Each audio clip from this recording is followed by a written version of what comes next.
তোমার পা দেখাও। পা দেখে কি করবে? রেগে যা বলছি তাই করো, পা দেখাও। না, দেখাবো না। ছেলেটা একটা থাপ্পড় মেরে দিল। আরো রেগে বলছি পা দেখাও। মেয়েটি গালে হাত দিয়ে ধীরে ধীরে জুতা খুলল। ছেলেটা মেয়েটার পায়ে দেখলো বেশ কিছু ব্লেডের দাগ। তখন ছেলেটার চোখে অশ্রু চলে এলো। ছেলেটার সাথে সাথে উঠে পড়লো এবং মানিব্যাগ থেকে একটি ব্লেড বের করলো। মেয়েটার সাথে সাথে ছেলেটার হাত ধরে ফেললো। কেঁদে কেঁদে বলল, এই, তুমি এটা কি করছো? যা তুমি করেছো। প্লিজ এসব করো না। তুমি কেন করেছো? তো তুমি আমার মেজাজ গরম করেছিলে কেন কাল? তাই বলে এভাবে নিজেকে কষ্ট দিবে? মাথা গরম হলে এটাই করি। এটা করে কি হয়? জানি না, তবে সাময়িক শান্তি পাই। আমিও করব এখন। ছেলেটা ব্লেড খুলতে শুরু করলো। প্লিজ প্লিজ এটা করো না।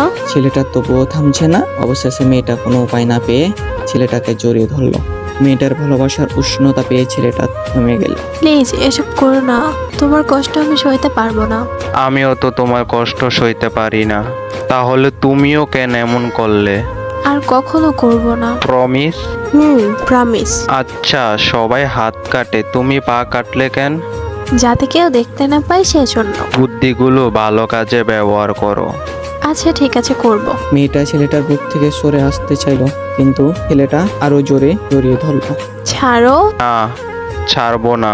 সরে আসার চেষ্টা। ছাড়ো বলছি। তাহলে কিন্তু আবার ব্যালেট বের করব।